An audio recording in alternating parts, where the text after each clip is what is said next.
Welcome to Lecture 4 on chemical and physical properties of groups 1, 17, and 18. This is a continuation of our periodicity unit. The essential questions for this lecture are: what is a reaction between an alkali metal and water? What is a displacement reaction with halides and a halogen? How do alkali metals and halogens form salts or ionic compounds? So those are the questions that need to be addressed. Okay, first of all, we need to start out with remembering this very important idea here, and that is chemical properties of an element are largely determined by the number of electrons in the outer shell. In fact, if you look at, remember that the periodic table is organized into groups, and they're organized into those groups based on their chemical properties. But if you look closely, you'll see that the groups have the same number of valence electrons. Group 1, for instance, has 1 valence electron. Group 2 has 2 valence electrons, and so forth. And so with these groups having similar valence electrons in their outer shell, that's what's going to give them their distinguishable chemical properties. So we're going to look at the noble gases first off, and the noble gases are pretty simple to learn their chemical and physical properties. For the most part, at room temperature, noble gases are all gases, and they're colorless gases, so you can't see them. They're all nonmetals, and they are monoatomic, so they exist as single atoms, and noble gases typically do not combine with other elements to form compounds. As far as the chemical properties of the noble gases, they're pretty boring. They're very unreactive. They have full valence shells, so they have 8 electrons, except for helium, which only has 2 valence electrons. You might want to record that, remember that. And so because of their unreactivity, because they have a full valence shell, they just don't form chemical bonds, really, in natural circumstances. And so other than the fact that we can excite the electrons in these noble gases with energy, and they'll produce these awesome colors, the noble gases are somewhat boring. Alright, let's turn to the alkali metals. They're a lot more exciting than the noble gases. As far as physical properties are concerned with, the alkali metals are very good conductors of electricity. They have low densities for metals. Metals typically have a higher density, but with the alkali metals, they're low densities. They're very shiny, especially when you cut it with a knife and look at it when it's freshly cut. They're very shiny metals. They're soft metals, and they can be cut pretty easy with a knife. So there's some physical properties that you can list and make sure that you remember for the quiz. So what are some chemical properties of the alkali metals in group 1? Well, first of all, the idea is that the alkali metals are extremely reactive metals. They are the most reactive metals on the periodic table. They love to form ionic bonds with nonmetals, and they're very reactive with water, almost to the extent, in some cases, explosive. Explodes when it reacts with water. The reactivity is going to increase going from the top of the group to the bottom of the group, all right? And so that's an important trend to know. In fact, in general, most metals groups increase as you go down their group number.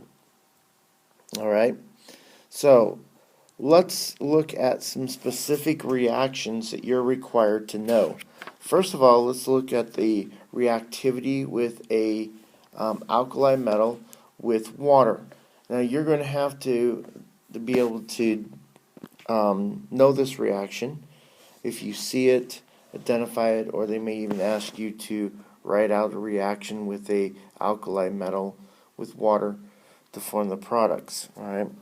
So let's write down an alkali metal. Let's use sodium, for instance. Sodium, which is going to be a solid, is going to react with water, and the products will always produce a alkali hydroxide, like sodium hydroxide, plus hydrogen gas. Alright, and so we're going to produce a base.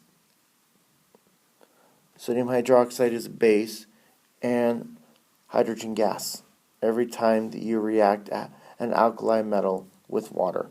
Let's do lithium. So lithium plus water. Predict the products. Should be lithium hydroxide plus your gas of like so. Alright? And again, we form our base with lithium hydroxide. What about potassium? Let's make a prediction. We're going to take potassium, react with water, and you predict what you should get. If you said potassium hydroxide plus hydrogen gas, you would be correct. Alright, awesome. So there's some examples of alkali metals reacting with water, which you should be familiar with. Alright, let's take a look at another important reaction. As we mentioned, metals, especially these alkali metals, love to react with nonmetals, and when they do so, they form salts or ionic compounds.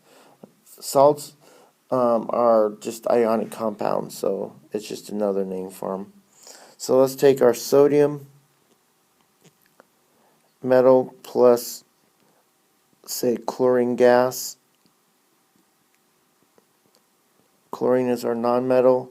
This is a pretty typical famous reaction, and we form sodium chloride.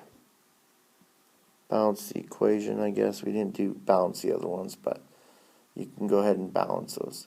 So that would be a typical reaction between an alkali metal and a halogen nonmetal to form a salt or an ionic compound. We could look at lithium as well, maybe lithium, and we can do fluorine, which is our nonmetal, and we're going to form lithium fluoride. These are going to be solids. So fluorine is a gas, lithium is a solid. Alright, so there's just an example of whenever a metal reacts with a nonmetal, it's going to form an ionic compound or a salt. Alright? So those are some important reactions to make sure that you know for the quiz. Alright, so now let's look at the halogens. The halogens are a very interesting group of elements. They're very common in their reactivity, which we'll talk about in a minute. But as far as physical properties, they're colored. They all have a colored material. The fluorine and chlorine are kind of a yellowish color. Bromine is a rustic orange red. Iodine and acetine are also quite deep, a deep red, very deep rust red, you could say, on those. They gradually change from a gas. So fluorine and chlorine are gases, and then as you move down towards bromine, becomes a liquid at room temperature, and then finally iodine and acetylene are solids at room temperature as well. And notice also that if you recall that these elements are also diatomic, F2, Cl2, Br2, I2, and acetylene 2. They're all diatomic. That's important as well for that family or group. All right. As far as their chemical reactivity, this is where we need to spend some time at with the halogens. They are very reactive nonmetals. They are the most reactive nonmetals, fluorine being the most reactive nonmetal, especially in this group. Reactivity is going to decrease down a group though. So it's just going to be the opposite. Remember in the alkali metals, it gets more reactive as you go down a group. But in this case, the reactivity decreases as you go down a group. So in other words, it's going to increase as you go from the bottom to the top. So it's just the opposite for the nonmetals than it is from the metals in reactivity. And so francium is going to be the most reactive metal, whereas fluorine is going to be the most reactive nonmetal, and they're just opposite corners of each other if you look at a periodic table. These halogens, they form ionic compounds with metals or covalent compounds with other nonmetals, and those are very typical. So let's take a look at a reaction. Let's do again our metal reaction with a halogen. So we kind of looked at one already. We took sodium plus chlorine, and again we formed sodium chloride. Maybe we could take magnesium and chlorine and form magnesium chloride. All right. So just the idea is that these halogens love to react with metals to create ionic compounds or salts.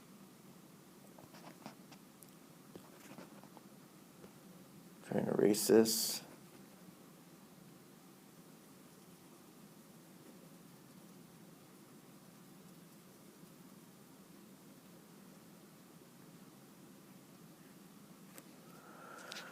All right. What we need to talk about is what is a haloid, really quick. Write this down in your notes. Haloids.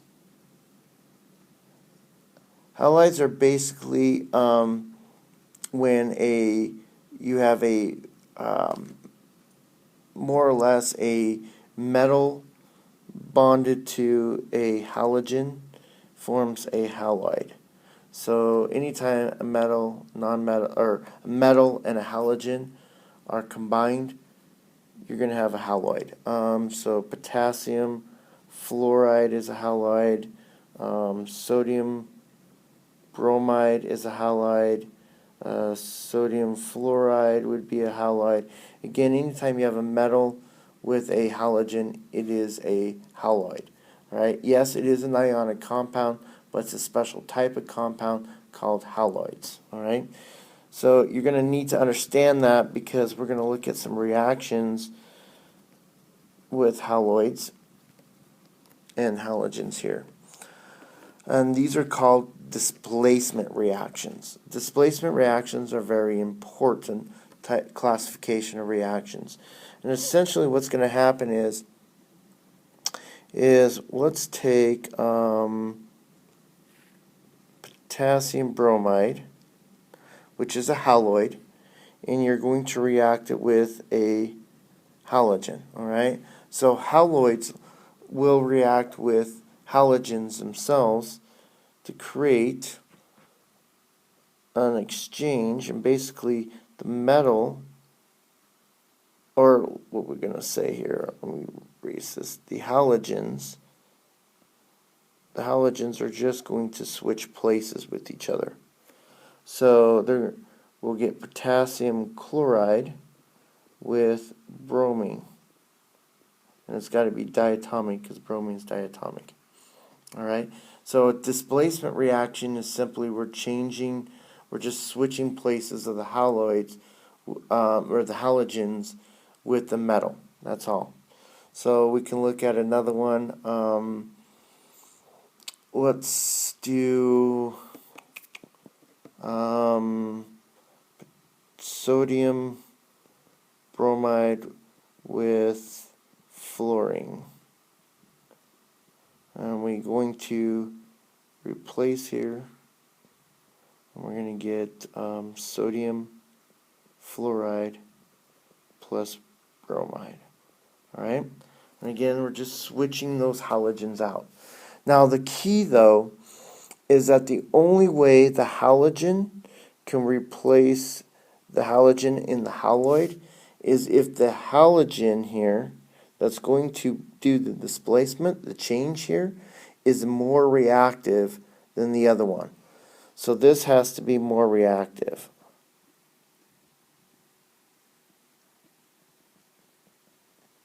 than the halogen that's in the haloid. Alright? And since fluorine is more reactive than bromine, it will exchange. And chlorine over here, up of our original one, is more reactive than bromine. Because remember, for the halogens, it gets more reactive if you go up the periodic table. So on that thought then,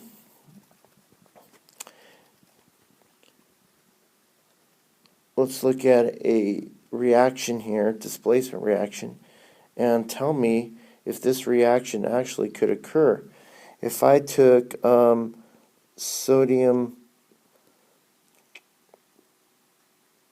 chloride plus bromide, will a displacement reaction occur where the bromide will exchange places with the chlorine? Well, to answer that question, you have to ask yourself, is bromine more reactive than chlorine? And the answer is no. So bromine is not more reactive than chlorine, so therefore there will be no displacement taking place, and this reaction will not occur. So it would have to be the other way around. It would have to be sodium bromide and the chlorine, because chlorine is more reactive than bromine. Then we would get our reaction occurring. Right? So this reaction will occur, but not the top one. Let's look at another one, and you decide if it will occur or not.